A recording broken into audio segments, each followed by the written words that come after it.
Todas y bienvenidos a esta tercera conferencia del aula de historia que organizamos el Seminario de Historia Local de Pinto junto a la Concejalía de Cultura y Turismo y al Ayuntamiento de Pinto. Hoy le toca el turno a nuestro compañero y vicepresidente del Seminario de Historia, Mario Corona. Seguro que nos sorprenderá con alguna cosa, segurísimo, porque cuando termine la conferencia habremos aprendido bastantes cosas más. Entonces, es autor de varios libros, periodista y investigador también de la historia de nuestro pueblo, de Pinto. Como siempre, cuando terminemos la conferencia, estableceremos un turno de preguntas por si alguien se queda con alguna duda o algo y se le puede aclarar el tema. Y sin más, os dejo con Mario.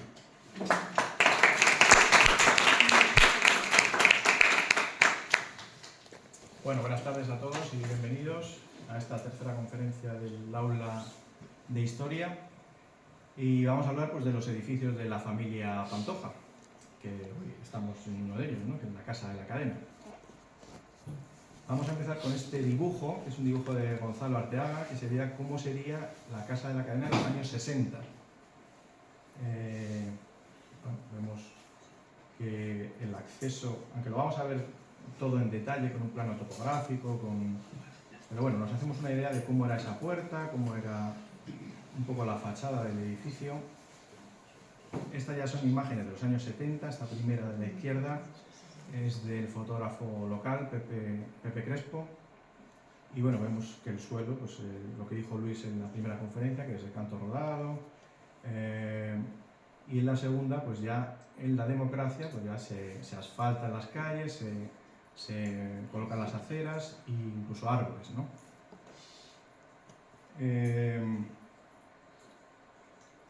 Tenemos otra imagen.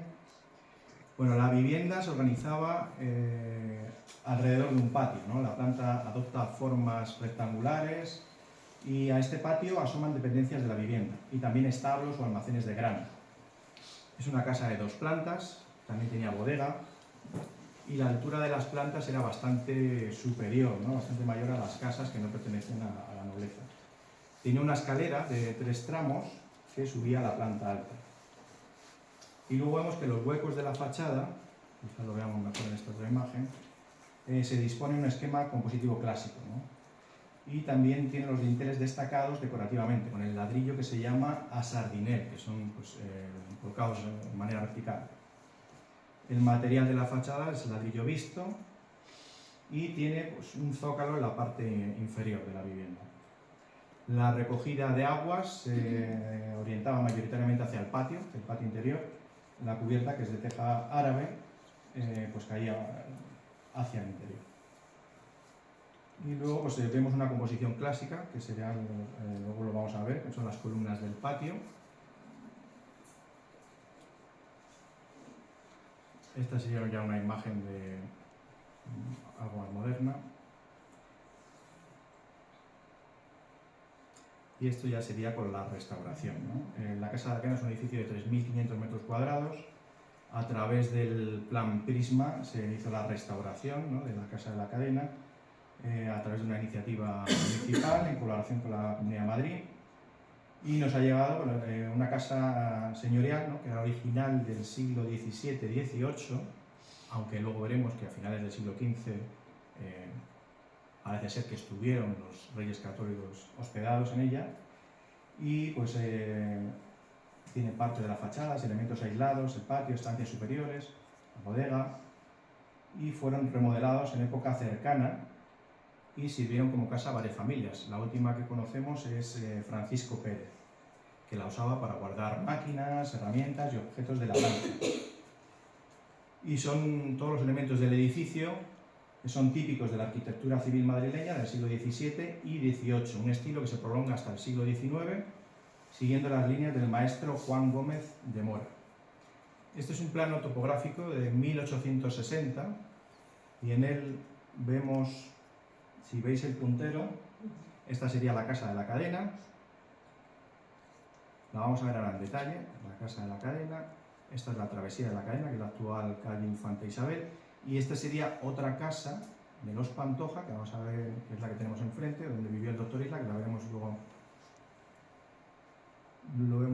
más cerca. Vemos que aquí tiene un acceso a todo el patio, todo el terreno que tenía. Aquí entrarían pues, el ganado, los vehículos. Aquí tenía el acceso principal, donde está la puerta de acceso. Aquí vemos el patio interior, aquí. Y vemos los puntitos que serían las columnas, que quizás algunas sean estas columnas que nos han quedado, que están en el patio. Vemos que aquí hay otro acceso, en el puntero, no sé si lo veis, hay otro acceso, que daría y aquí también tenemos otro acceso desde la vivienda al patio, ¿verdad?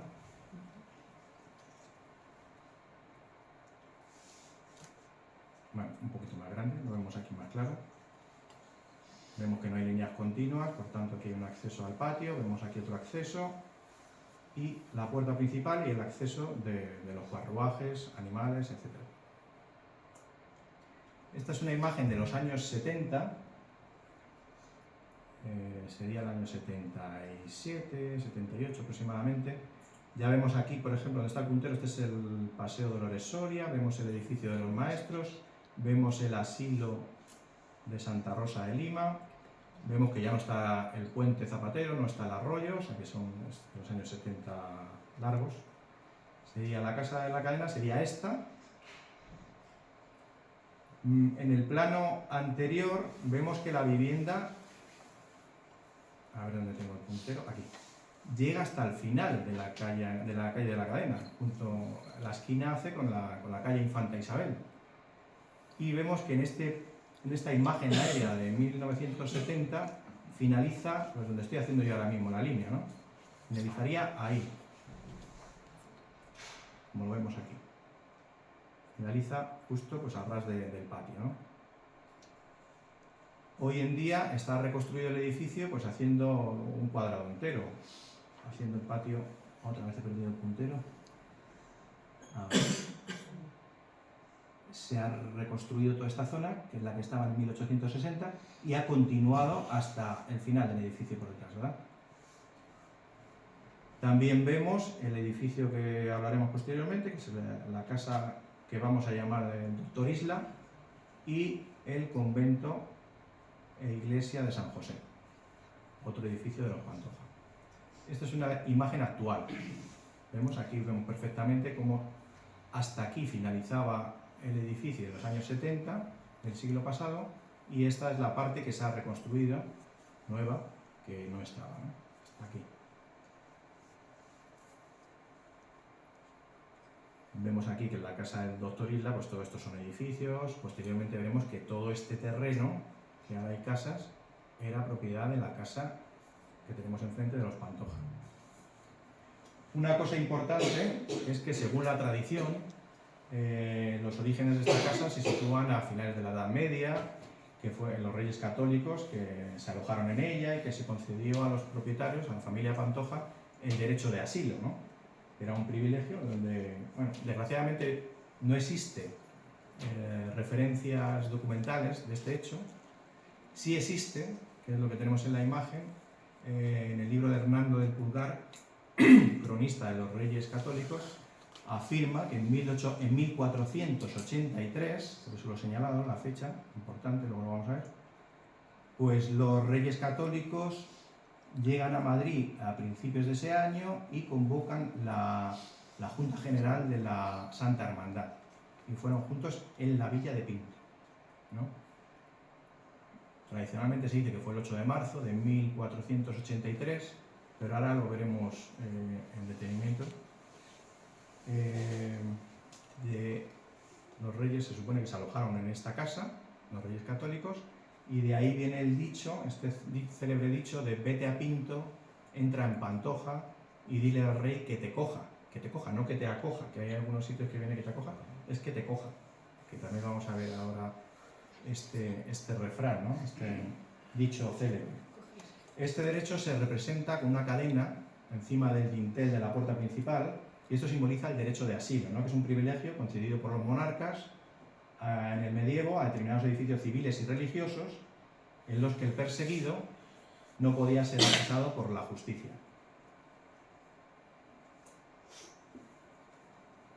La tradición nos dice que los Reyes Católicos hicieron la Junta General de la Santa Hermandad en este edificio. Este edificio es el asilo de Santa Rosa de Lima, que fue la casa natal del último conquistador, de Mancio Serra de Leguizamón. Detrás también vemos un poquito de la Casa de la Cadena. Esto sería el Paseo de Dolores Soria, el edificio de los Maestros. Aquí tenemos otra toma. Pinto inundado. Este es el escudo de Mancio Serra de Leguizamón y, bueno, desgraciadamente, a principios de los años 80 pues, se destruyó el edificio y se construyó el ambulatorio que hoy conocemos, ¿no? El ambulatorio de Dolores Soria. Se conservó el escudo. Sí, el escudo, de hecho, bueno, no sé si está abajo en uno de los sótanos, junto con otro escudo del edificio de los Rubín de Félix. Son los dos escudos que se mantienen todavía, que se conservan. Y hablando de fechas, pues tenemos esta placa que está una placa de mármol que está en el Ayuntamiento de Pinto, en el balcón, y dice: a los Reyes Católicos Isabel I de Castilla, Fernando V de Aragón, en el 5º centenario de su nacimiento, recuerdo de su visita a Pinto el 8 de marzo de 1480. No tiene que ver con lo que dice Pulgar. Pulgar dice que estuvieron en el 83. O sea, 3 años de diferencia. Si nos vamos al pleno de esa fecha, ¿no? Ese acuerdo del 30 de septiembre de 1952, dice: dada lectura al escrito del excelentísimo señor subsecretario del Ministerio de Educación Nacional, presidente de la Comisión Permanente del 5º centenario de los Reyes Católicos, al que acompaña una ficha declarando que dichos augustos monarcas, forjadores de la unidad hispánica, visitaron esta villa de Pinto el día 8 de marzo de 1480, y que habiendo dispuesto dicha Comisión Nacional que en todos los pueblos que durante su glorioso reinado fueron visitados por aquellos, se celebren actos conmemorativos el día 12 de octubre del presente, con motivo de la clausura oficial de los actos celebrados en nuestra patria y en las naciones de la América Española. Por unanimidad se acuerda que en esta villa se celebre dicho día 12 una misa solemne, con asistencia de autoridades y jerarquías, maestros nacionales y niños de las escuelas, y después que en el grupo escolar Onésimo Redondo se dé lectura al folleto del excelentísimo señor Marqués de Lozoya titulado Lo que España debe a los Reyes Católicos, acordándose también que se ponga en esta villa una lápida conmemorativa de esta regia visita, quedando autorizado para ello el señor secretario de Ayuntamiento, encargándola por gestión directa. Por tanto, en ese 30 de septiembre de 1952 se acuerda celebrar el 5º centenario, bueno, aunque la reina Isabel nació un año antes que el rey, pero bueno, con una misa, una lectura del libro y se acuerda poner esta lápida, ¿no? Por tanto, esta ficha que entregaron afirmando que se realizó una visita parece que oficial a Pinto el 8 de marzo de 1480, pues yo no he encontrado esa documentación, pero imagino que tendrá que estar quizá Pepi sepa algo de esto, ¿no? Yo pregunté en el Archivo General de la Administración de Alcalá y me dijeron que allí no había nada de nada, que como se le había autorizado al Marqués de Lozoya, que era el comisionado de todo, que posiblemente siguiera el dinero. Dice, busca más por la información financiera de lo que se le pudo dotar para hacer todo esto, pero luego al final ya no dice nada más.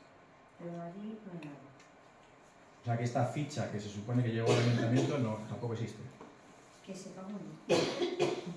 Bueno, pues los Reyes Católicos estuvieron en Pinto, o bien en 1483, o bien el 8 de marzo de 1480, que supongo que tendrá fundamento. Una de las dos ocasiones debieron pernoctar en esta casa, según nos afirma la tradición, y por eso está el derecho de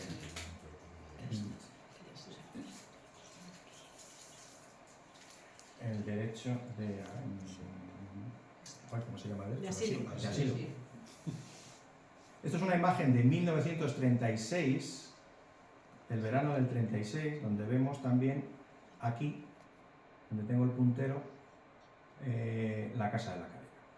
Todo el terreno que tenían, Ya en el 36 vemos que esta parte también no está, ¿no? La que había en 1860 ha desaparecido también. Y vemos la casa que tenemos enfrente, que llamaremos del doctor Isla, que es de los Pantoja, con todo el terreno, os he dicho que antes había edificios y todo el terreno que tenía. Es decir, esta es la casa de Dolores Soria, bueno, de su abuelo, Manuel Máximo Zapatero Jordán, que fue alcalde de Pinto, todo este terreno.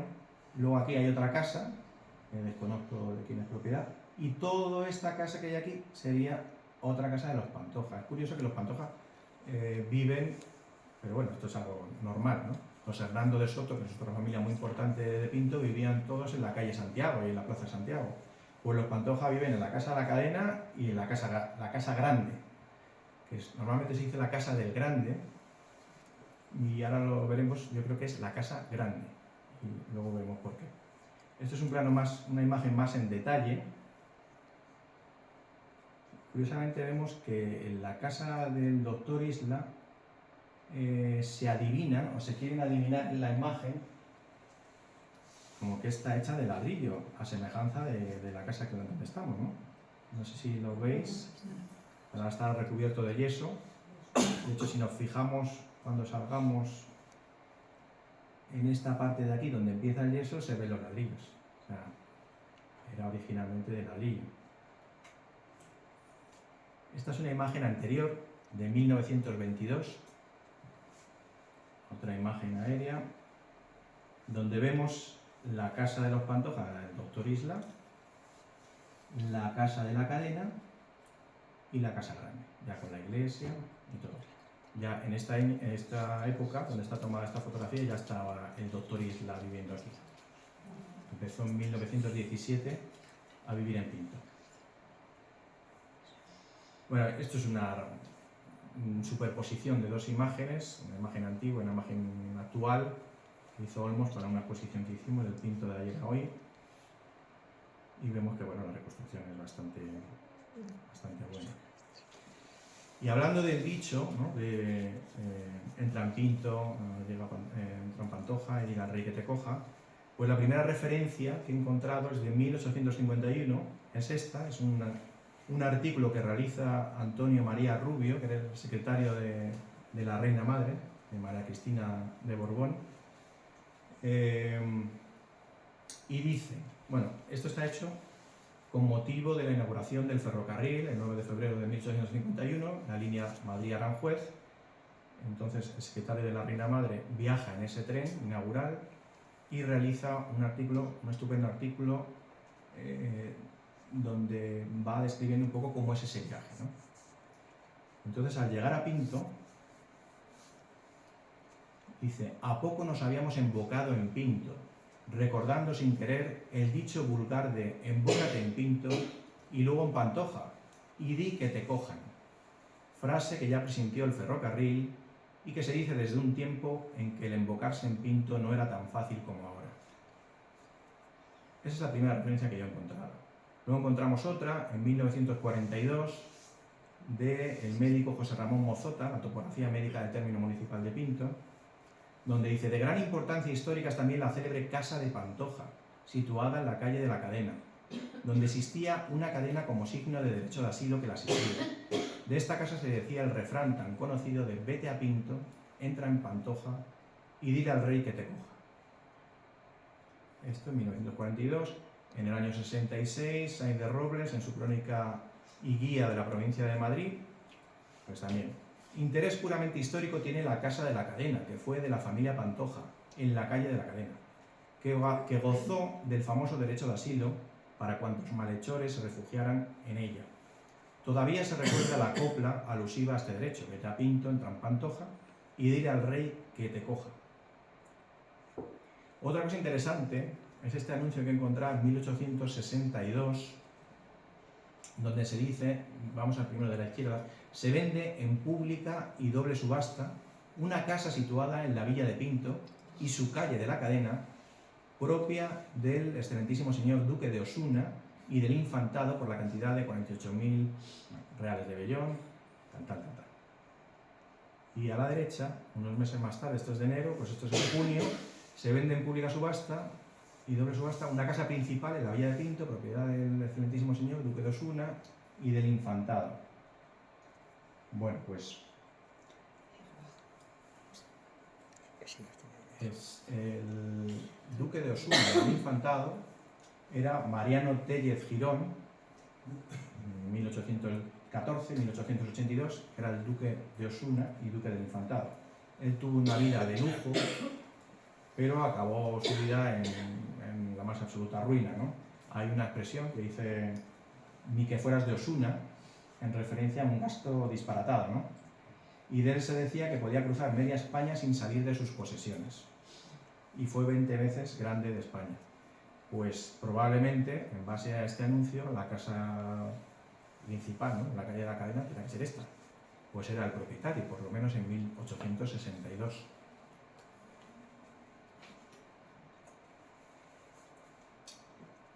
Y para finalizar, pues vemos otras casas, ¿no?, de la cadena. Por ejemplo, la casa de la cadena de Trujillo, y vemos que aquí, por ejemplo, pernoctó Felipe II. Vemos que tenemos una cadena sobre el dintel de la puerta principal. Hoy en día creo que es un hotel y un mesón. Si nos vamos a la casa de la cadena de Chinchón,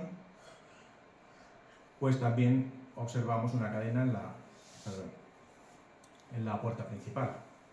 Si nos vamos a la casa de la cadena de Horcajo de Santiago, en Cuenca, pues también tenemos una cadena sobre el dintel de la puerta principal. Si nos vamos a Ciudad Rodrigo, la cadena la encontramos, pero labrada en piedra, ¿no? Aquí a la derecha está en detalle, pero está toda la cadena, la vemos. Y si nos vamos a Pinto, no tenemos cadena. Están fabricadas. Está encargada ya. Y bueno, lo hemos visto en los anteriores bibliografía, que había una cadena. De hecho, Castañeda, que fue el secretario que hubo en el Ayuntamiento de Pinto, decía en su obra Entre Pinto y Valdemoro, de 1956, de interés histórico es la llamada Casa de la Cadena, en la calle de este nombre, en la que existía derecho de asilo, donde se acogía cualquier perseguido o reo, aunque estuviese condenado a muerte. De allí partió el refrán o copla: vete a Pinto, entra en Pantoja y dile al rey que te coja. En esta casa de Pantoja se salvaron muchas personas y actualmente, en el año 56, se halla muy deteriorada, habiendo desaparecido la cadena que le dio su nombre. Estaría bien poner una cadena. Está encargada ya. Ah, está encargada. Sí, Pues y el escudo estupendo. también.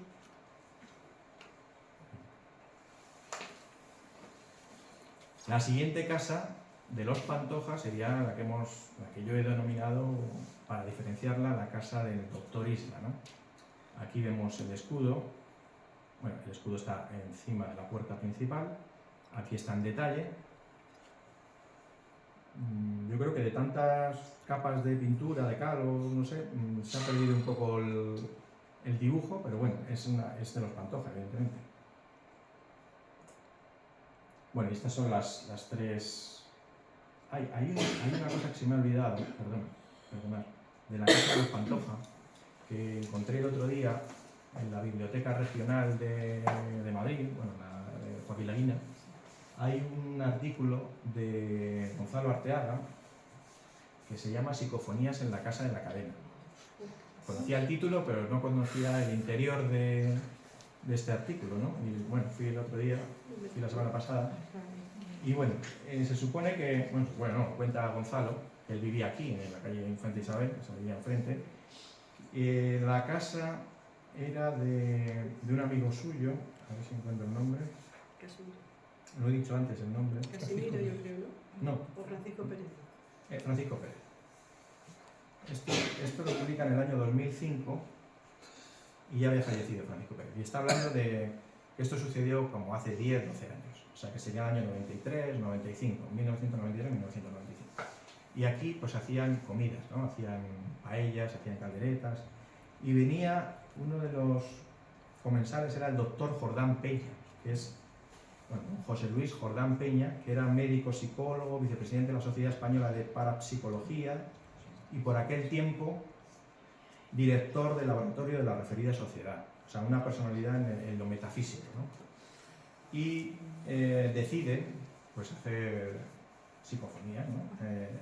Arteaga les indica que en esta casa habían pernoctado, ¿no?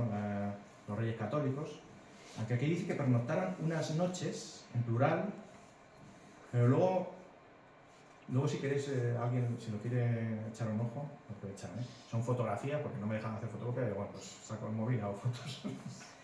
Y luego más tarde el artículo, son 5 páginas, señala la casa donde presuntamente pernoctaron una sola vez, o sea, el mismo se contradice, una vez dice que son en plural, ¿no? Como si fueran varias noches, y otra una sola vez. Bueno, pues se realizan las grabaciones, ¿no? Todos los aparatos, ¿no? Para grabar, y al reproducir, se reproduce una discusión o una riña donde intervienen varias personas. Es inaudible, o sea, no se puede identificar lo que están diciendo, ¿no? Y no era continua, se interrumpía y luego volvía a iniciarse con la misma intensidad, ¿no? Y los expertos que vinieron aquí a la casa a realizar estas grabaciones, esta psicofonía, dijeron que iban a hacer un estudio, prometieron que iban a hacer un estudio en laboratorio y que darían a conocer los resultados. Pero el artículo finaliza que se quedó en una promesa, porque nunca la llevaron a cumplir. Y bueno, dice, si tengo que ser sincero, diré que mis experiencias en las psicofonías no las tengo demasiado claras. O sea, como diciendo que bueno, estas cosas son, digo yo, para los entendidos. Bueno, es una cosa curiosa, ¿no? Simplemente quería que había como grabaciones de discusiones. Bueno, estos son los 3 escudos que tenemos de la familia Pantoja. El que está a la izquierda, bueno, ya lo sabéis, es el que se conserva en la iglesia parroquial de Santo Domingo de Silos. Estaba antes, bueno, ahora se acaba de... Esta lápida se ha colocado junto al altar del Evangelio, la nave del Evangelio, para evitar su desgaste, porque antes estaba en el pasillo principal. Y además coincide con el altar de San Juan, que él mismo concluyó, Ildefonso Pantoja Correa, el que está enterrado, que falleció en 1647 a los 54 años de edad, y él mismo concluyó ese altar de San Juan en 1629. El siguiente es el de la Casa Grande y este otro es de la casa que estamos ahora viendo.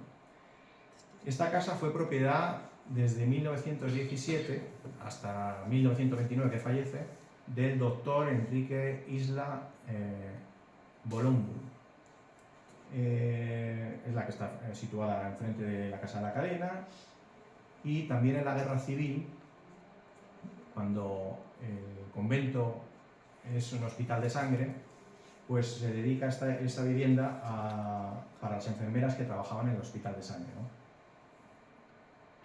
Y existe también un artículo de José María Pemán sobre ello, que lo vamos a ver un poco más tarde.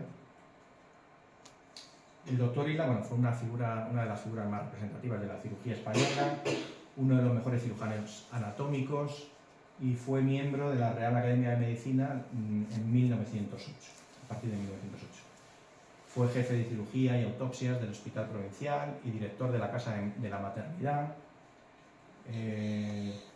Sentía predilección por la enseñanza, que una escuela, fruto de su experiencia. Fue el primer cirujano español que practicó laparotomías, llegando al estómago, al útero, ovario, riñón, y también fue muy popular como cirujano con heridas de asta, ¿no? Por ejemplo, cuando el torero Reverte sufrió una cornada en la pierna muy fuerte en Bayona, pues los doctores franceses decidieron amputarle la pierna. Y Reverte pidió que viniera el doctor Isla, ¿no? El doctor Isla, que se hallaba en San Sebastián, acudió y consiguió salvarle la pierna, y no solo eso, sino que estuvo toreando más tiempo, Reverte, ¿no? En 1917, como he dicho, llegó a Pinto el doctor Isla y se convierte en el gran patrocinador de Pinto, ¿no? Donde, bueno, pues destaca la alta sociedad madrileña vendiendo el sol y el agua de Pinto, ¿no? Y él afirmaba que era una lástima, ¿no?, que hubiera descubierto Pinto tan tarde y no lo hubiera hecho joven, porque de haberlo hecho joven hubiera construido un gran sanatorio por su agua magnífica y su sol. Y aquí pasaba largas temporadas y atendía profesionalmente a las huérfanas. Esta sería en detalle del plano topográfico, como hemos dicho, de 1860, cómo era la casa de la segunda casa de los Pantoja, por el caso. Aquí tenemos una entrada directa, que sería pues, exactamente igual que la que hemos dicho de la casa de la cadena, para carruajes, para animales, para... Aquí. Todo esto sería un gran patio. Aquí también tenemos otro acceso desde la casa a este gran patio. Esta sería la puerta principal, donde tenemos el escudo en la zona superior. Y tenemos un patio interior, ¿no? Que estaría vallado, ¿no? Lo vemos aquí delimitado por estos muros, que también tenía otro acceso por esta zona. Si nos fijamos en esta foto del 36, aquí vemos el patio, este que decimos, y este otro gran patio, aquí vemos estos brazos, ¿no? Que salen del edificio, y todo el terreno. Por aquí estaría la puerta donde se accede. Bueno, claro, en 1860 a 1936 posiblemente haya variado. Y aquí vemos a las enfermeras, Francisca Deive, que era una de las enfermeras con la que tenemos el libro Memorias de una enfermera, durante el Hospital de Sangre, la Guerra Civil. Y tenemos un artículo interesante de José María Pemán que habla de esta casa, ¿no? De esta casa mientras estaban allí las enfermeras. Y dice, voy a leer extractos, porque es un artículo bastante largo que se publicó en el año 37 en ABC, pero una vez que lo leemos sabemos que está hablando de esta casa, ¿no? Esta segunda casa de los Pantoja. Otro pueblo, Pinto, calles en encrucijada, que parecen querer cerrarnos todas las salidas. La oscuridad nos advierte de un misterio lejano que se esfuerza por conquistar el aire libre, el paisaje libre. Y así damos por la casa de nuestro destino, que hoy habitan unas damas enfermeras que nos han invitado a visitar su instalación. Por la escalera pendiente desembocamos en un salón, y en él prendemos unas velas que marcan diversas alturas. Grandes librerías con libros derrengados, libros y folletos sobre las sillas, las paredes desnudas de adornos, salvo un cuadro, un pergamino de homenaje, agresivo, como suelen ser estas conmemoraciones, en las que alternan lo gótico con lo vulgar. He aquí una pieza de identificación. Ya sabemos de quién es la casa. Un descanso a las puertas de Madrid, en pleno campo de un decano de la Beneficencia Provincial de Madrid. Aquí ya no tengo dudas, el doctor Isla. La casa, grande, aparece desmantelada. Un poquito más adelante. ¿Qué será de mi casa?, preguntan hoy muchos españoles. Y así yo, esta noche, medito sentado en el gran sillón de las consultas de este doctor misterioso, del que no sabemos otra cosa sino que un día sus compañeros le regalaron un pergamino y otro día se disipó, se esfumó, como una sombra sin realidad, a través de estos muros. Bueno, es un artículo de José María Pemán, el 7 de febrero del 37, está publicado en ABC, y bueno, hace referencia a la casa del doctor Isla, que estaba ocupada entonces, como bien dice en sus memorias la enfermera Deive, Francisca Deive, en esta casa, segunda casa de los Pantoja. La última casa que tenemos es la casa grande, que yo denomino casa grande, a pesar que es la casa del grande, según la tradición popular, y veremos por qué, ¿no? ¿Por qué la casa grande? Pues aquí tenemos unos anuncios, ¿no?, que hay en el Diario de Avisos de Madrid del año 1843, que son, bueno, pues, subastas de fincas rústicas, ¿no?, de Pinto y tal. Por ejemplo, si nos vamos a la primera, una tierra de 2 fanegas y 7 celenines en el sitio llamado Las Retusas, o Rotusas, no sé, de Pinto, que linda al oriente con otra de la casa grande del pueblo de Pinto. La casa grande. Nos vamos a este segundo anuncio. Otra tierra, el camino Torrejón, camino al oriente con tierra de la casa grande. Y al poniente con otra de don Nicolás de la Canal. Nicolás de la Canal, las tierras que tenía Nicolás de la Canal estaban en lo que hoy sería Puerta de Pinto. Puerta de Pinto hacia el parque municipal. O sea, toda esa zona Las Fronteras se llamaba, o Barrio de Portugal también se llamaba. Toda esa zona eran las tierras de Nicolás de la Canal. En el de abajo también, al poniente con la casa grande de Pinto. En este otro anuncio, pues igual. Aquí no lo localiza, aquí abajo. Otra tierra en el Cerrillo hundido que linda entre oriente y norte con otra de la casa grande. Realmente era una casa grande. Otro documento, manuscrito, que habla también de pertenencias indicadas en jurisdicción de Pinto, ¿no? ¿Veis aquí Pinto? Y dice, otra situada en el Riscal, linda, norte y poniente, herederos de don Lorenzo Soto. A oriente, tierra de la casa grande. Bueno, aquí lo he puesto más grande, pero casa grande. Hay una casa grande en Pinto. ¿A quién perteneció la casa grande? Pues aquí tenemos el escudo de los Pantoja, no hay duda.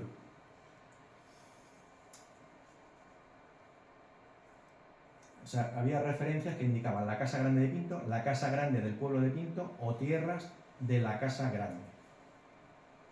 Bueno, esto es una fotografía ya de los años 80.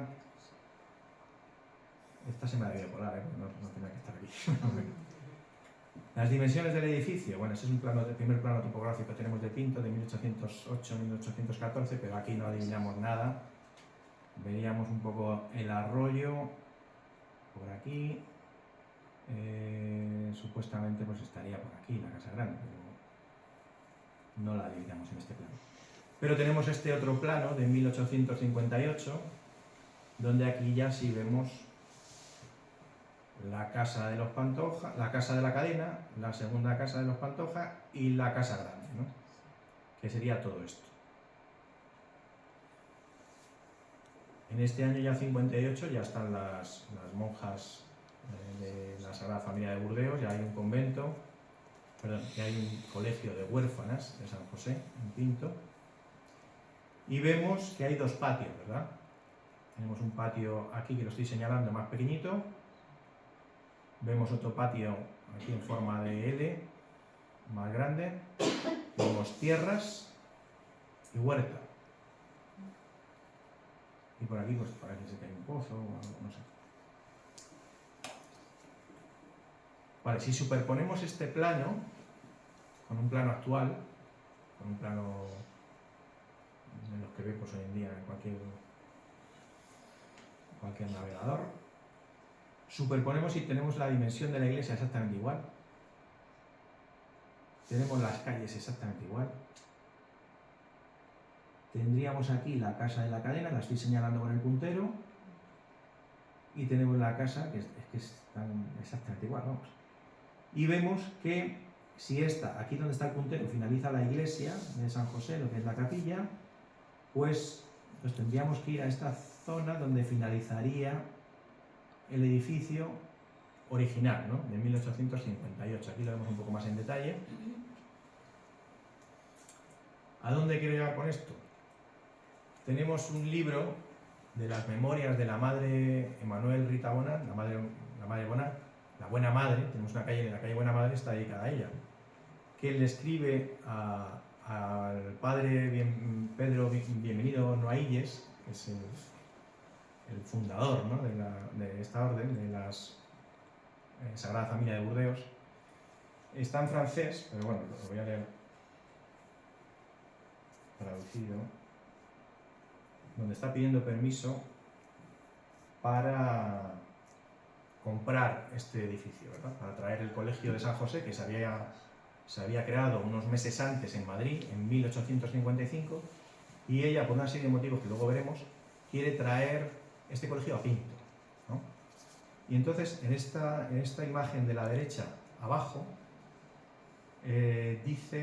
describe la casa, ¿no?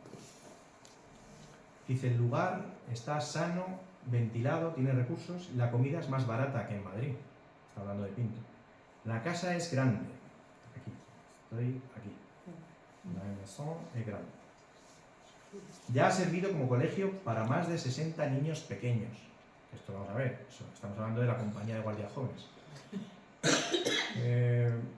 Hay dos patios, ya lo está diciendo. Hay, Ilia, aquí, dos patios. Esto está en la página 411 de este libro, en el capítulo 7, de 1883. Un patio cubierto, un pequeño terreno colindante, y luego ya dice, nos piden 30.000 francos, pero espero tenerlo por 25.000. Y te diré cómo nos ocuparemos de esta compra y tal. A lo importante, ya dice que hay dos patios. Dos patios, un gran jardín, un patio cubierto. O sea que este plano de 1858 pues tiene sentido, ¿no?, con esta descripción.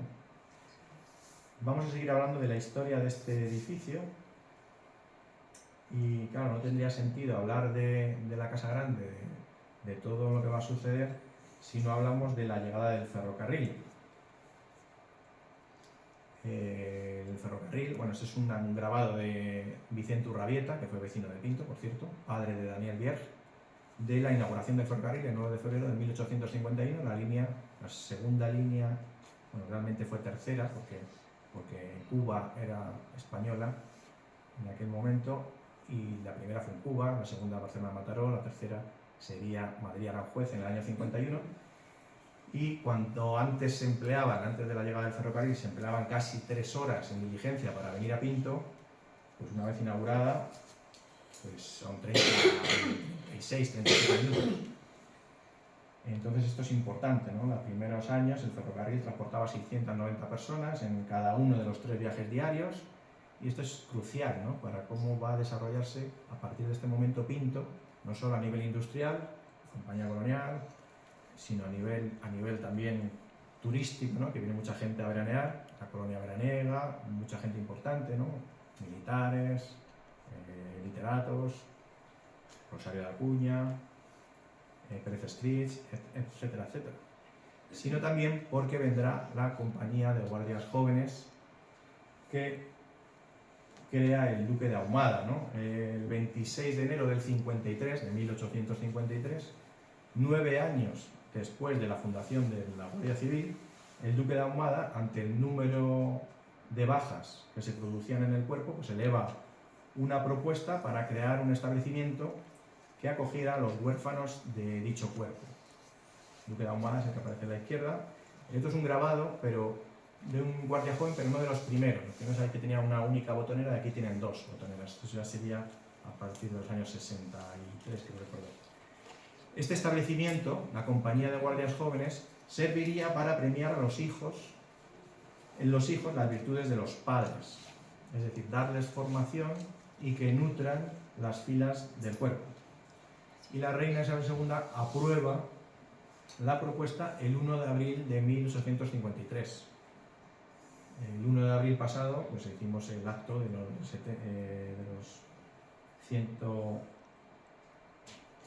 170 aniversario, y bueno, no colocamos la placa porque no tenemos todavía abierto el edificio, como veremos, y se denominó Compañía de Guardias Jóvenes. La primera ubicación fue 3 habitaciones del cuartel de San Martín, las descalzas reales, y después el 22 de abril del 53 ingresa el primer alumno, y el 31 de julio del 53 es cuando la compañía, compuesta de un sargento primero, comandante, un cabo y un guardia de primera clase y 12 alumnos, se trasladan a la Casa Grande, a Pinto, ¿no?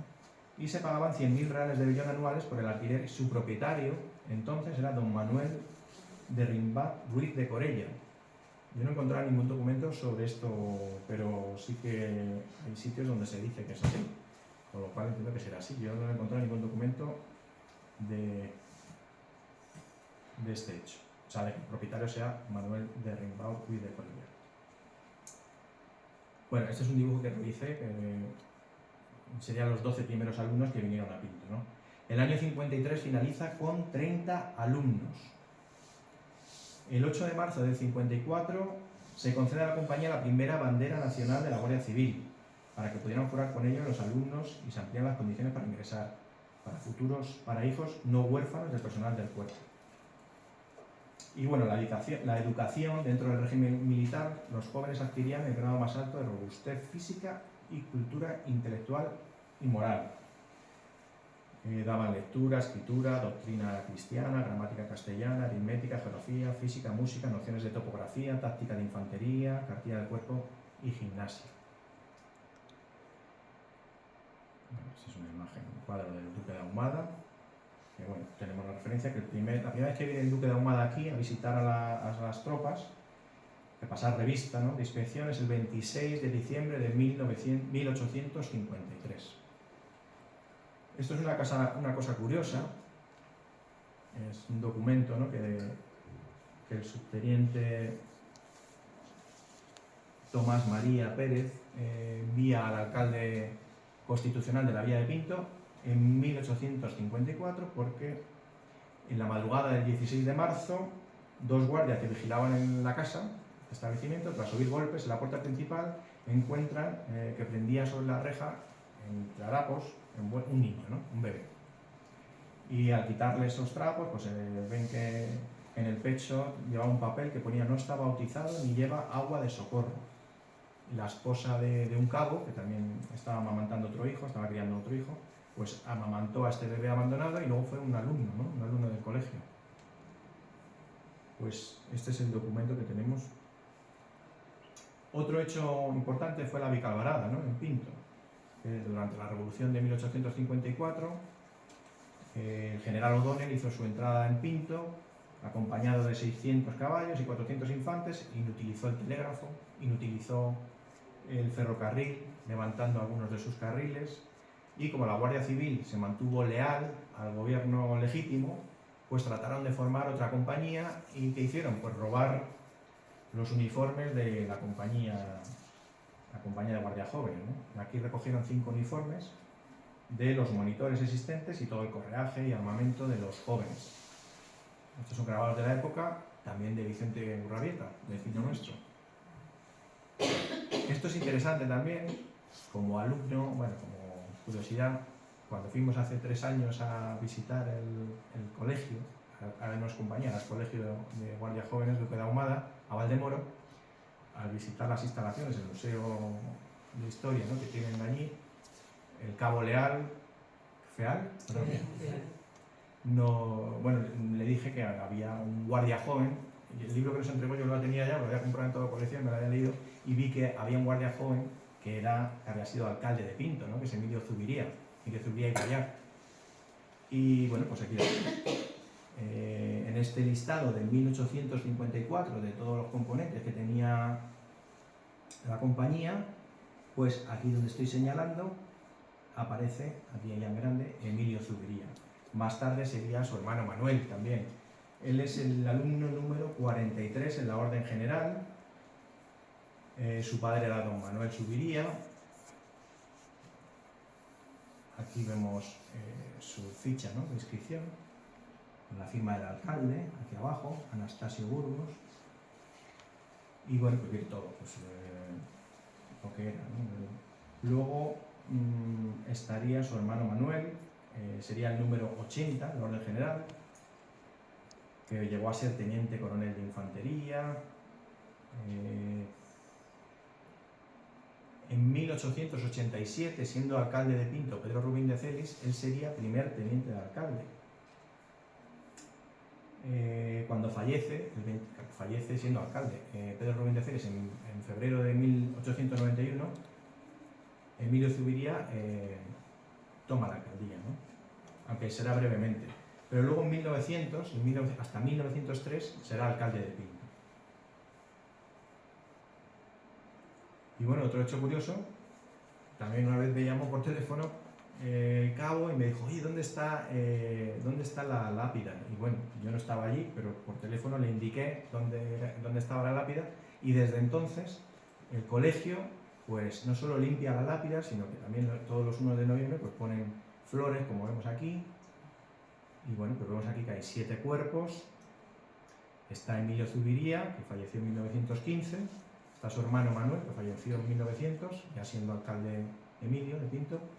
Está su madre, está su tío, está un hijo que debió fallecer prematuramente, porque en 1877 está su hija Áurea Zubiría y Villegas, que falleció al año siguiente, no, perdón, en 1918, y su esposa, Catalina Villegas, viuda de Zubiría. Otro hecho interesante es el primer choque de trenes con víctimas mortales, que fue en Pinto, ¿no? Fue además el 10 de febrero de 1855, 4 años más tarde, 4 años y un día más tarde de la inauguración, ¿no?, del ferrocarril en esta línea. Y bueno, pues aquí 12 alumnos, los 12 mayores alumnos de la compañía de guardias jóvenes, pues ayudan junto con las órdenes de su sargento primero, pues ayudan a socorrer, ¿no?, a las víctimas. Hubo 2 muertos y 17 heridos, aunque de esos 17 heridos posteriormente fallecieron 2 más, o sea que hubo 4 fallecidos. Y bueno, también acudió pues, el médico de Pinto, Antonio Rodríguez de Guzmán, y el alcalde Anastasio Burgos. Este grabado no tiene nada que ver, ¿eh? No existen grabados de ese accidente. Esto está cogido de hecho de un periódico inglés. Otro hecho interesante son cómo la compañía ayuda en los incendios en Pinto, ¿no?, como el que hubo en marzo del 55, ¿no? Y son 20 guardias jóvenes, los de mayor edad, a las órdenes de un sargento nuevamente, que consiguen extinguir ese incendio. Este grabado es de Valdemoro, es de 1860, ya estaban allí, y también hay en unas eras un incendio importante, y ahí vemos a los alumnos pues combatiendo, ¿no?, el fuego. Y posteriormente se traslada. La casa alquilada en Pinto se les queda pequeña, resulta insuficiente, y a pesar de los buenos deseos de los habitantes de Pinto, que están buscando otra casa que reúna las condiciones necesarias, y el ayuntamiento, que también participaba en esto, pues no fue posible encontrar un local que reuniese esas condiciones, ¿no?, necesarias que tenía la compañía.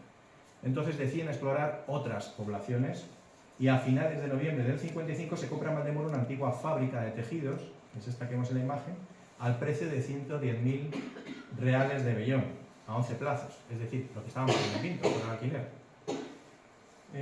Y después de una obra de adaptación, el 26 de marzo del 56, la compañía se traslada a Valdemoro. En ese momento estaba formada por 82 alumnos, es decir, en Pinto entraron 12, salieron 82. Y bueno, este edificio estuvo hasta el año 73 funcionando, y hoy actualmente es un parque. El siguiente destino del edificio, de la casa grande, sería el convento, ¿no?, el convento, el colegio de huérfanas de San José. Y para ello tenemos que hablar de la Sagrada Familia de Burdeos, que fue una congregación fundada por el padre Pedro Bienvenido Noailles, es el que aparece en el cuadro de la derecha, y falleció en 1861 y dejó fundadas más de 200 obras, entre ellas el Colegio de San José de Pinto. Él nombró a la madre Emanuel Bonat, a la Buena Madre, que es la que aparece en la izquierda, para realizar una obra de educación en España. Y en noviembre de 1843 viaja a España.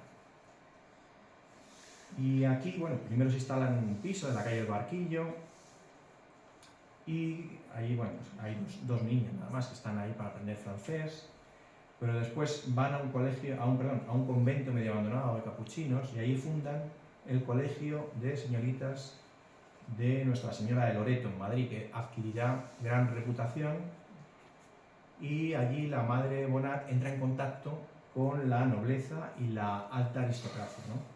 Dará clases, por ejemplo, de literatura de Francia, de literatura e historia de Francia a las infantas Amalia y Luisa Fernanda, que eran tías de Isabel II. Y en 1855 se funda en Madrid el Colegio de Niñas Huérfanas de San José, que era una idea que tenía siempre la madre Bonat, ¿no?, colegio dedicado a niñas huérfanas. Y la reina Isabel II promete su protección. Pero pronto se vieron la necesidad de buscar otra ubicación, ¿no? Surgen problemas. Problemas como los conflictos sociales, ¿no?, revueltas, la brutal represión que puso fin al bienio progresista, que llegó hasta las puertas del colegio, los conflictos, y también otro tema que será el cólera, ¿no? Justo en ese año, de 55, hay una gran epidemia, ¿no? que deja muchos fallecidos en Madrid. Y la Madre Bonat piensa que yéndose a Pinto, un sitio con tanto aire, tanto campo y tanto sol, pues la epidemia del cólera no iba a llegar.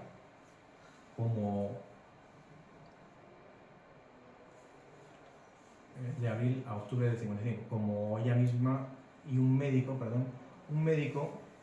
en la prensa de la época, de octubre de 1855, cuando ya acaba la epidemia, es Antonio Rodríguez de Guzmán, presume de cómo ha afectado el cólera en Pinto, ¿no? De 286 afectados, fallecen solo 24. Lo tenemos aquí, en esta parte, en final de... Dice, el número de afectados del cólera es de 286.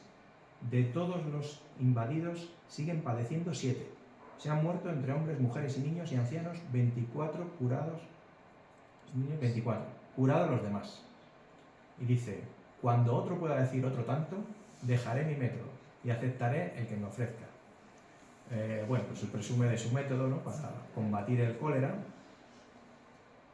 Y como decíamos, esto salía en prensa, o sea, imagino que la Madre Bonat lo leería porque no sale en varios periódicos. Y entonces decide venir a Pinto, ¿no? Por todo esto, conflictos sociales que había en Madrid, revueltas y la epidemia de cólera. Volvemos al libro de las memorias de la Madre Rita Bonat y ahí le explica al buen padre, pues todo, le dice, como tu hija, debo compartir tus sentimientos y buscar en todo seguirte e imitarte. Por eso quise establecer en Madrid una obra de huérfanos pobres. Me parece que ese trabajo es el que más puede contribuir al sostenimiento y extensión de la Sagrada Familia. En Madrid ya he hecho mucho bien y estoy seguro de que lo hará más cuando esté bien establecida. Por tanto, es con esta convicción que vengo a pedir su autorización para comprar una casa para el orfanato. Se nos ofrece una pequeña aldea, en una pequeña aldea a 3 leguas de aquí, en el camino de Valencia. En tren se puede llegar en 3/4 de hora. El lugar está ventilado, tiene recursos, la comida es más barata de Madrid, la casa es grande, ya ha servido, esto es lo que hemos visto antes, ha servido para 60 pequeños niños, los alumnos de la Compañía de Jóvenes. Y finalmente, la casa es cedida por este banquero, que es el Marqués de Manzanero. La Madre Bonat había prestado un gran servicio a este banquero, su hija había estado internada en su colegio y el banquero estaba muy agradecido y él compra la casa en Pinto, sufraga los gastos de las obras de acondicionamiento y el equipamiento inicial. Y será el 30 de agosto del 56, 5 meses después de abandonar la casa de la Compañía de Guardia de Jóvenes, cuando se traslada a Pinto el colegio. Comúnmente se las conoce como las monjas ursulinas, pero no eran ursulinas, ¿no? La Congregación de Ursulinas fueron las primeras religiosas francesas que se instalaron en España y regentaron un colegio de enseñanza y luego desaparecieron. Y desde entonces ese término, ursulina, se utiliza como sinónimo de religiosas de enseñanza de origen francés. Bueno, este es un anuncio, ¿no?, del alcalde Manuel Máximo de Zapatero, que lo que están es pidiendo un médico, ¿no? Se halla vacante la plaza de médico titular de la Villa de Pinto, distante 3 leguas de la corte y contigua a la vía del ferrocarril de Aranjuez, población de 414 vecinos, una comunidad de religiosas capuchinas y un colegio de huérfanas pobres de San José, cuya dotación consiste en 7.500 reales estatal. Tenemos también información de cómo era el colegio en 1875. La directora era Sor Elena Moliner y había colegialas internas y externas. Las internas eran las que estaban internadas, lógicamente. Las más pobres solo tenían que abonar 600 reales a su entrada para el equipo. Las demás aportaban, además de dicha cuota, 3 reales diarios por trimestres adelantados. Y luego existían las colegialas externas, las niñas pobres de Pinto. Se les daba la misma instrucción, pero de forma gratuita. Existían 76 internas, 25 externas. Es decir, un cuarto, además esto a lo largo de la historia del colegio, un cuarto son externas de Pinto, un cuarto de alumnas. ¿Y cómo estaba sostenido el colegio? Todos estos cuadros que estamos viendo de la madre Bonnat son de su sobrino, que era el pintor León Bonnat. Bueno, pues se sostenía a base de donativos de la familia real, aristócratas, burgueses, cardenales, instituciones, trabajos de costura y bordado que hacían, rifas que también realizaban y subvenciones de fomento. Nos vamos al año 85 y el 25 de junio es cuando se pone la primera piedra para la capilla, lo que sería la iglesia de San José. Y bendice la primera piedra, viene el obispo de Lugo, es el que aparece a la derecha, Gregorio Aguirre, y el gobernador de Madrid, Raimundo Fernández Villaverde, representando al rey Alfonso XII. En algún sitio, no sé si Florentino Castañeda dice que el rey Alfonso XII había dicho que iba a venir a Pinto y que finalmente no viene y viene en representación del rey Raimundo Fernández Villaverde. Pero yo no encontraba nada de eso, al contrario, lo que dice en esas fechas, el 25 de junio, el rey lo que quería ir a Murcia y a Valencia por la epidemia del cólera y el gobierno se lo estaba prohibiendo que no fuera porque podría coger el cólera, claro. Pero de venir a Pinto no he visto absolutamente nada. Aquí vemos las lápidas, bueno, aquí a la izquierda antes de la restauración, a la derecha, bueno. Y vemos que se inaugura el 5 de julio del 86, es decir, las obras apenas duraron un año y días, ¿no? 10 días, 11 días. También existe un artículo que se llama La Misa de los Heridos, de José María Pemán, durante la Guerra Civil, y hace referencia a esta lápida, me acabo de acordar, cuando la capilla, o sea, la iglesia de San José, era donde se hacían las primeras curas, ¿no? Llegaban los heridos de la guerra y ahí se realizaban las primeras curas. Y está publicada a veces muy interesante, ¿no?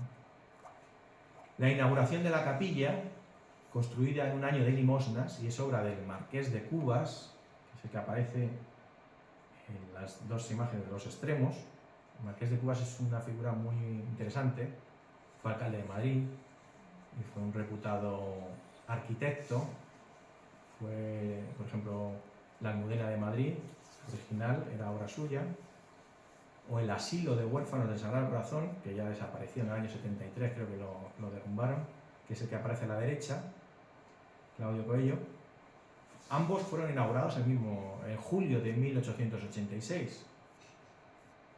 Cuando hablaba con el arquitecto Santibáñez, él tenía dudas de si era el Marqués de Cubas el arquitecto de la iglesia de San José. Y yo le di las referencias de prensa y le dije que sí, que efectivamente era él. Aquí lo vemos, por ejemplo, aunque se ve un poco mal, un poco borroso, pero solemne ceremonia ha habido en Pinto en pocos días la inauguración al culto público de una nueva capilla, construida en un año de limosnas, en el colegio de niñas huérfanas y pobres existente allí. 24 años a cargo de la capilla. Y aquí pone, dicha capilla, aunque pequeña, es de excelentes condiciones, como una de las obras del reputado arquitecto señor Marqués de Cubas. ¿Vale? Y aquí también lo dice, dos capillas nuevas se han abierto al culto de la última decena, la de las Ursulinas de Pinto, en que tanta parte ha tomado el señor Marqués de Cubas, y otra la calle Ferraz. Por tanto, no hay dudas. Esta es la campana original de 1885, campana Packard. Y este plano es del sobrino del Marqués de Cubas. Está firmado la parte inferior, aquí está en grande, fechado en 1907, es decir, bastante posterior, porque el sobrino se encargó de la obra que va a haber posteriormente. Bueno, vemos alguna diferencia, ¿no? Sobre todo aquí en la parte superior, aquí en el triángulo, aquí está escalonado, la cruz tiene mayores dimensiones, aquí es una cruz metálica, ¿no? Aquí parece que no, que parece que será de piedra o de ladrillo, de mayores dimensiones, y no es similar, ¿no? Todo el resto sí es igual. Aquí vemos los diferentes altares que ha habido, ¿no? Este sería el original, y este ya, pues los años 50, 60. En la Guía de Madrid y su provincia, del año 88, de Andrés Marín Pérez, habla también del colegio, ¿no? Ya viene que la hermosa casa se la regaló el Marqués de Manzanedo, que no sé cómo vamos de tiempo, voy a ir más rápido porque Creo que me quedan muchas diapositivas, muy más rápido. Bueno, simplemente viene a decir que había 75 alumnas internas y 25 externas. Y bueno, y lo que pagan y tal, y que tienen que estar hasta los 20 años. Tienen que permanecer en el colegio. Esta es la reforma a la que me refería, que el autor de la obra es Francisco Mendoza y Cubas, que es el sobrino del Marqués de Cubas. Se inicia en 1891 y se finaliza el 13 de junio del 96. Y los bienhechores son Ildefonso Sierra, testamentario de los hermanos Joaquín y Soledad Jiménez de Cenarbe, y Manuel Saiz de la Maza, que tenemos una placa que está en el patio interior, testamentario de Manuela Clavijo y Clavijo. El convento ya se reforma, más o menos como lo conocemos hoy en día, planta cuadrada, organizada en torno a un patio, el cual actúa como gran distribuidor central y decoración neomudéjar en el alero. A raíz de esta inauguración ya del edificio, pues aparecerá la visita oficial de la infanta Isabel a Pinto, ¿no? El 10 de julio de 1896. Seguramente esta calle se llame así por la visita, ¿no? La calle de Infanta Isabel, con motivo del 50 aniversario de la fundación y la terminación de las obras, ¿no? Y dona una imagen a Pinto, que es la imagen de la Virgen de Lourdes, esta que aparece en esta imagen, sobre una gruta que había en el patio. Esta imagen fue restaurada en 1996, es decir, un siglo después, y hoy en día está en el colegio. Otra cosa interesante son las prácticas de tiro que había en Pinto a principios del siglo. En 1900, 1901, hasta 1920 y tantos hubo prácticas de tiro. Es decir, que si hay munición, entre Pinto y Valdemoro no fue por la guerra civil, no, fue por las prácticas de tiro que se realizaban, ¿no? Era un centro de operaciones de la artillería. ¿Y por qué es importante? Bueno, importante, es una curiosidad. En el año 1901, los militares, todos hacen un banquete, ¿no? Jefes y oficiales de todas las regiones, y estaba invitado el ministro de guerra, que era el general Weyler, que viene a Pinto, pero en la climatología era adversa, estaba lloviendo, y decide, no sé si estuvo muy poco, estuvo por media hora así, y decide irse a Madrid. Y la prensa carga duramente, fue bastante dura con Weyler, porque Weyler huye, Weyler, bueno, no sé, era bastante dura con Weyler. Había libertad de prensa, por lo menos en 1901 había bastante. Bueno, pues lo que decía, el comedor del colegio es donde celebran ese banquete. Estas son otras imágenes ya de 1907, por ejemplo, de ABC, y vemos ahí prácticas de artillería en Pinto, ¿no? Son todas en Pinto. Y esta es una imagen del colegio de huérfanas, donde está el general Fuente, Parra, sus ayudantes. Y aquí vemos a dos civiles, uno con bombín y otro con sombrero de copa, ¿no? Con chistera. Bueno, pues el alcalde en ese momento era Emilio Zubiría y Guayart, que sería este.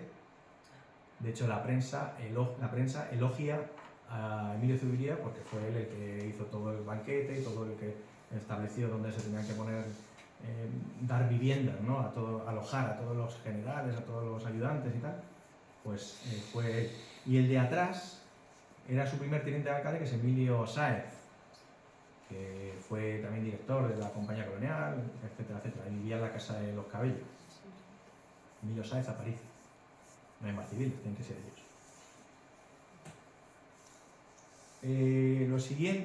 El siguiente destino de este colegio de huérfanas siempre es un edificio que se ha dedicado a la educación, ¿no? Siempre se ha dedicado a huérfanos de Guardia Civil, huérfanas pobres, huérfanas de médicos en este caso. Se crea el colegio del Príncipe de Asturias para huérfanos de médicos, ¿no? Es una iniciativa de estas tres personas, Carlos María Cortezo, José Pando y Valle y Enrique Isla, que será el tesorero del patronato. Esto se crea por Real Decreto el 15 de mayo del 17, ya estaba viviendo en Pinto el doctor Isla, y en octubre del 23, impulsado por el doctor Isla, acuden al Colegio de San José 25 alumnas de estudios inferiores. En junio del 24 entrarán otras 25 alumnas de estudios superiores. Y los estudios que se realizaban eran enseñanza media, magisterio y secretariado. ¿Qué pasa en la República? Pues la primera consecuencia es que desaparece ese nombre, ¿no? Ya no se llama Príncipe de Asturias, y el nombre del colegio sería Colegio para Huérfanas de Médicos, a secas. En el año 33, las religiosas abandonan el colegio por una nueva ley que prohíbe ejercer la enseñanza a órdenes religiosas, y el edificio es arrendado por el patronato con profesores seglares. Pero en el 34 regresarán de nuevo porque bueno, hay una victoria de la derecha en las elecciones, en noviembre del 33, y vuelven las religiosas. Esto es una curiosidad nada más. Una de las monjas en la Sagrada Familia pues era prima del general Franco, ¿no? Y fallece en el 35. Y bueno, pues el general Franco venía a visitarla en muchas ocasiones, y cuando es el entierro, esta imagen es del día siguiente al entierro, ¿no? Aquí está en el Alcázar de Toledo. El día anterior estuvo en Pinto presidiendo la comitiva, ¿no? Que fue a pie desde la Casa Grande, en el colegio, hasta el cementerio municipal. Y ya en la Guerra Civil, bueno, otro hecho es el capellán, ¿no?, de las Ursulinas, que llevaba poco tiempo, porque había entrado el 22 de julio del 35, pues es asesinado un año después, perdón, junto a su padre, ¿no?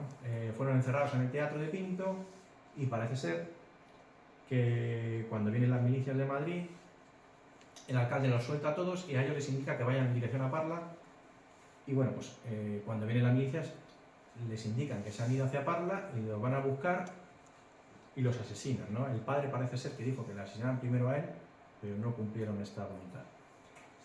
Llega la Guerra Civil y el colegio es hospital de sangre, ¿no? La capilla es empleada, como hemos dicho antes, como un puesto de clasificación y curas de urgencia, y tenemos esa documentación valiosísima de Memorias de la enfermera Francisca Deiber, en la que aparece en esta imagen. Ya vemos lo que habló Luis también, ¿no?, del tejado del colegio, este cambio de color, porque ahí era donde los enfermos, abrieron el tejado y era donde los enfermos tomaban el sol.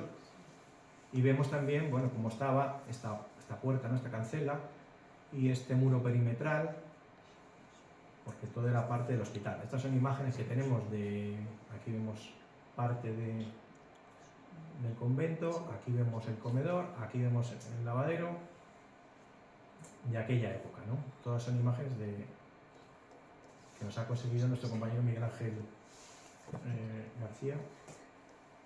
Esta es una imagen que me dio su nieta, la nieta de la enfermera.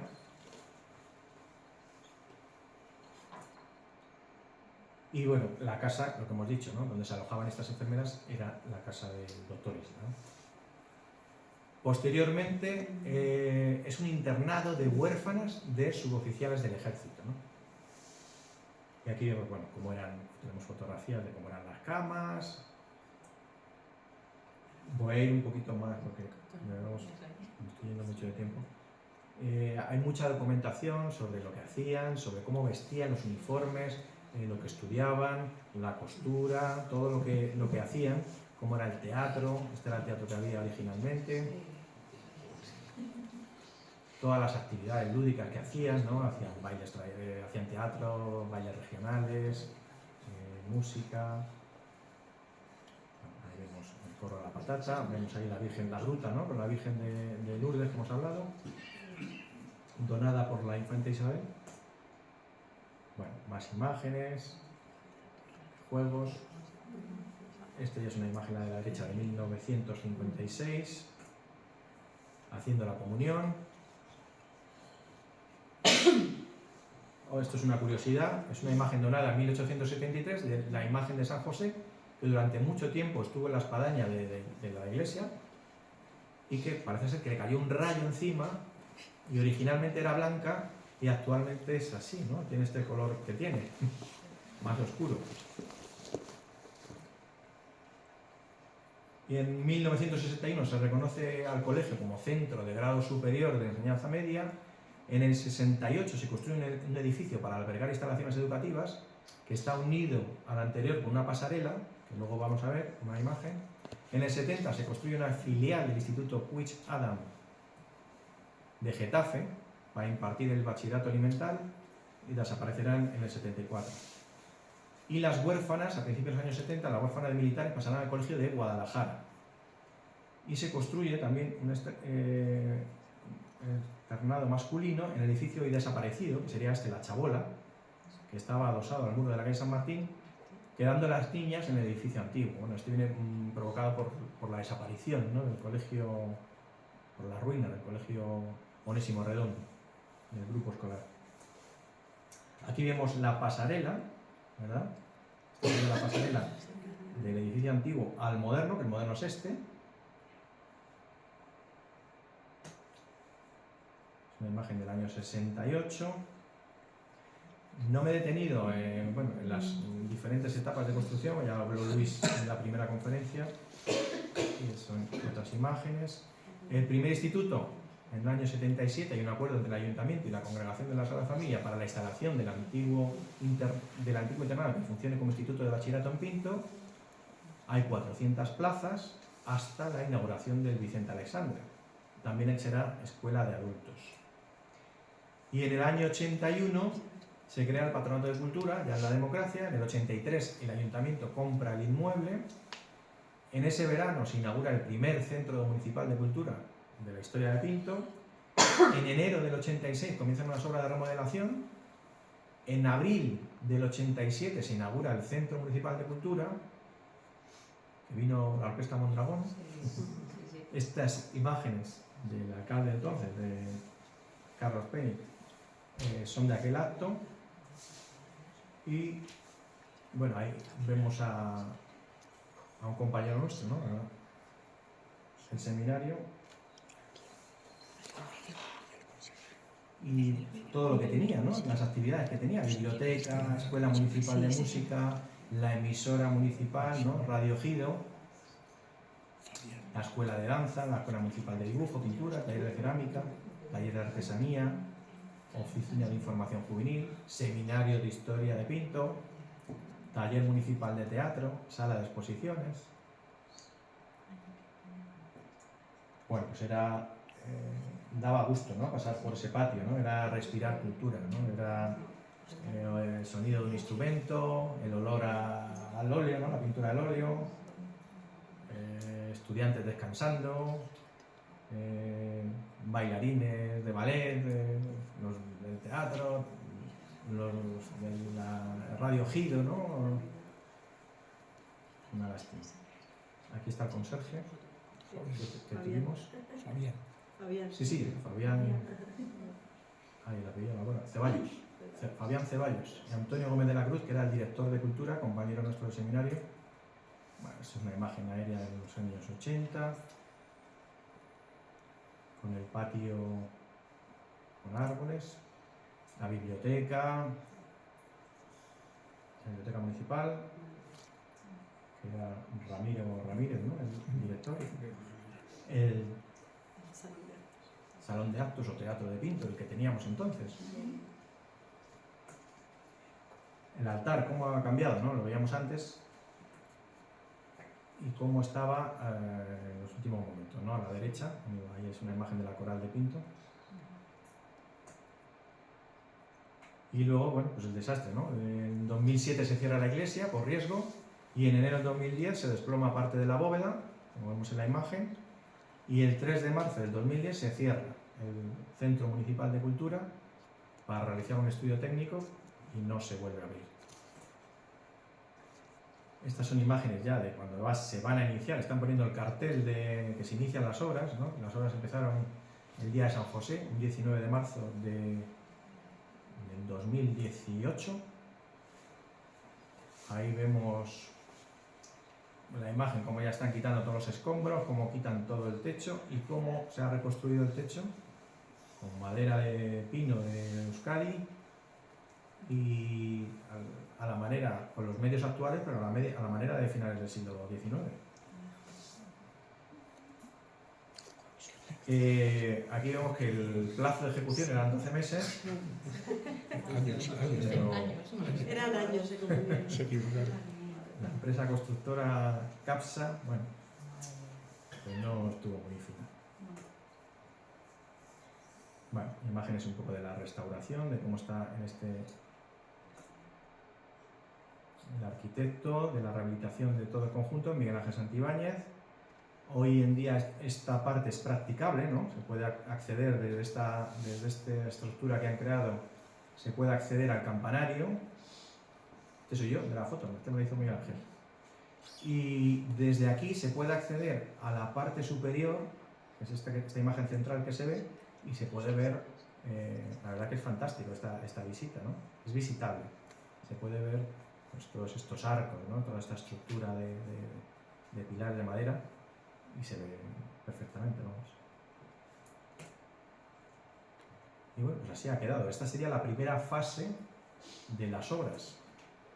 El 9 de octubre de 2023 pues se recepcionó el edificio, pero ya vemos que están surgiendo problemas, ¿no? Que ahí ya parte del tejado o algo así, he leído que se desliza, o unas tejas, algo. Bueno, no sabemos cuándo saldrá. Lo que sí sabemos es que la iglesia parroquial, la iglesia de San José, la primera fase ya está finalizada, ¿no? Era preservar el edificio, rehabilitarlo completamente, la cubierta, estabilizar sus muros y el tratamiento de humedades, garantizando la estabilidad del edificio. Y la segunda fase comienza en breve, porque ya el Ayuntamiento de Pinto ya ha cedido, bueno, ha dado la iglesia al obispado, y en breve ya van a comenzar las obras. Y lo que falta en esta segunda fase son inyectar unas resinas para compactar la cimentación, instalar la iluminación, la megafonía, la calefacción y la colocación de un nuevo suelo. Y el mobiliario, nuevos bancos, el altar, el ambón, los elementos necesarios para oficiar misa. ¿Y qué pasará con la figura de San José, de la espadaña? Pues no sabemos si se pondrá la que había últimamente, o una nueva, como parece ser que quiere el arquitecto. Y la duración de esta segunda fase, 3-6 meses, ¿no? Serán 3-6 meses. Parece ser que después del verano, y yo esto sí que me lo creo, ya tenemos la iglesia. Porque no es la misma empresa constructora, y el presupuesto son 350.000 euros. Y es el obispado, yo creo que... Y hasta aquí eres todo. Si tenéis alguna pregunta o alguna... Sé que he ido muy rápido en esta segunda fase, pero bueno, era más actual y todos ya conocemos un poco lo que ha pasado. Pues estos son los 3 edificios que tenemos en Pantoja.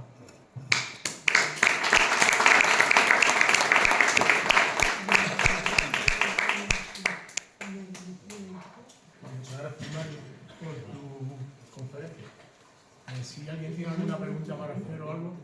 Sí, yo no estuve en la primera.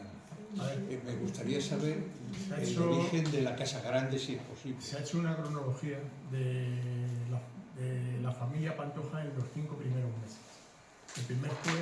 La primera conferencia fue la casa solar de los Pantoja, donde se habló de cómo llegaron a Pinto, de dónde procedían, etc. La segunda conferencia fue la del Colegio de Guardias Jóvenes. La tercera conferencia es esta que está dando Mario Coronas. La cuarta es la del mes que viene, que daremos una compañera nuestra de Valdemoro y yo sobre Lourdes, no te había visto, sobre 2 jesuitas, uno nacido en Pinto, Pedro Pantoja, y otro nacido en Valdemoro, Diego de Pantoja. Uno que fue en México y otro que fue en China. Luego habrá una una quinta conferencia que la dará Jesús Ángel Sánchez, tratará sobre los Pantoja y otros personajes que se han enterrado en la iglesia parroquial de Pinto, y creo que ahí se cierra ya el ciclo de los Pantoja en ese 5. Todas las conferencias, incluida esta, para los que las quieran seguir, están en el canal YouTube nuestro del seminario. O sea, ahí se pueden ver todas las conferencias que se han hecho. Si tienes interés, búscalo, es facilísimo, con que pongas canal, pues, pongas YouTube, seminario de historia, te van a salir todas las conferencias. Si tienes alguna duda, pues lógicamente te puedes dirigir a cualquiera de nosotros, que intentaremos aclararte lo que quieres. Y no sé, hay que... Yo tenía una duda sobre la visita de los Reyes Católicos a Pinto, que no se sabe si estuvieron un día o varios. ¿Qué hicieron exactamente? Se sabe por Pulgar, por Fernando del Pulgar, que era cronista de los Reyes Católicos, que ellos mandaron, o sea, a principios del año 83 llegan a Madrid y mandan a hacer una junta general de la Santa Hermandad. La Santa Hermandad, bueno, pues era como La policía. como la policía, eso es, ayudaba al Estado, ayudaba externamente, ¿no? Combatiendo contra los moros y internamente pues contra los bandoleros, también se dedicaba, bueno, ¿qué te voy a decir a ti? Entonces hace una junta, ¿no? Y aquí viene todo lo que consiguen, ¿no? Ellos están haciendo justicia porque parece ser que había ciertos desórdenes y ellos imparten justicia, ¿no? Y se supone que fue en la casa donde estaba el asilo de Santa Rosa de Lima, ¿no? Se supone que fue allí. Eso nos dice la... Yo preparando la conferencia mía, y hablando del tema de los Pantojas, traté y toqué este tema, porque yo lo que encontré es que, no había ejército, no había policía, a los reyes les apoyaban los nobles con sus correspondientes fuerzas. Entonces no era como ahora, que hay un ejército establecido, que hay una policía, que hay una guardia civil, no existía eso. Entonces se crea la Santa Hermandad para ese tipo de asuntos, que pasan cortes, o sea, que pasan esta reunión en 2 días, uno en Pinto y otro en Madrid, de los 2 días. Entonces pernoctarían en Pinto uno de los días, el que le correspondiera. Pero para que no hubiese, yo qué sé, pues malos rollos entre lo que era Madrid, que era más importante que Pinto, pues decidieron hacer una en Pinto y otra en Madrid. O sea, se hizo en 2 días. Pero vamos, yo lo saqué Sí. para preparar la conferencia mía de este tipo, ¿no? Hablando, y los que estuvisteis recordaréis que hablamos de eso, de que no había ejército como tal, que son los reyes católicos los que empiezan a fraguar el ejército, basándose en los caballeros, que hablamos también del tema de los caballeros, etcétera, etcétera. Entonces que había diferentes hermandades y los reyes católicos lo que hacen es fundirlas, ¿no? En la Santa Hermandad, ¿no? Que era pues eso, una necesidad de orden público que había, la policía social, ¿no? Que auxiliaba al Estado, ¿no? Es el embrión, y ahí empieza ya a fraguarse el ejército como tal, el ejército y la plometa. Y se sabe lo que pasó en Pinto, o sea, eso está documentado, ¿no? Aquí se celebró la Junta General con todos los diputados de las provincias, de todos los procuradores, tesoreros, oficiales y letrados de las hermandades. Y en esta reunión, en Pinto, pues cada uno exponía sus quejas, los agravios, abusos, vejaciones que tenía la hermandad, bien por la de los diputados mismos,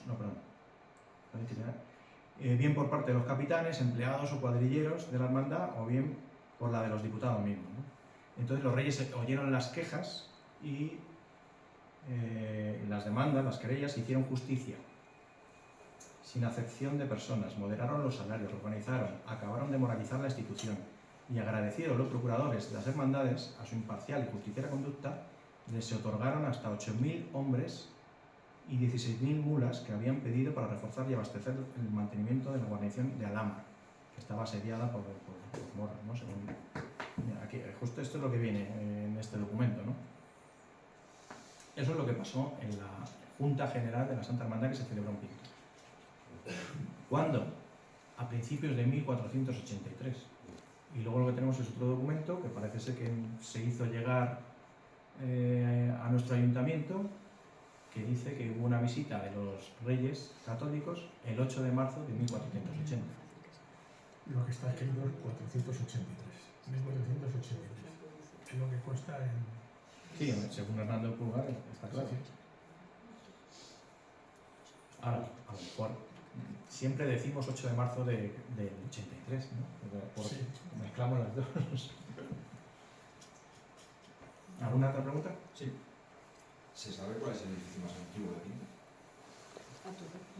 La Torre de Éboli, ¿no? La Torre de Éboli que queda actualmente, claro. La ¿Qué? torre. Porque si es de qué año es la Torre de Éboli, Pues, 1400, del siglo 1480. XV. claro, es que estamos más o menos a la par, ¿no? Sí. Sí, lo que pasa es que cuando se hizo la rehabilitación de este edificio, pues los expertos decían que era del siglo XVII, XVIII, o sea, que aquí sí que estuvo la Casa de la Cadena, original, a finales del siglo XV, ¿no? La que tuvieron los Pantoja, pero debió tener alguna... ¿Cuál? Esa, por ejemplo. Esta. Esa, por ejemplo. En la conferencia mía hablamos que la casa de la cadena, esto podría ser un añadido a la casa vieja de la cadena. Que la casa vieja de la cadena estuviese prolongada de aquí hasta la calle Infante Isabel, como consta en el plano de 1860, que se ve que está prorrogada a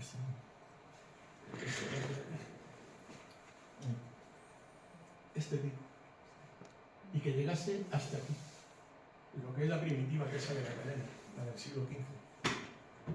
Pero claro, lo que está claro es que el apaño que hicieron con ladrillo hueco doble, que se empieza a utilizar en esto. El ladrillo hueco doble en Pinto se empieza a utilizar en el 1900, bueno, en Pinto, en España, en 1920, por ahí, aproximadamente. O sea, no tiene nada que ver eso con el edificio que estuviera anexado en ese lateral.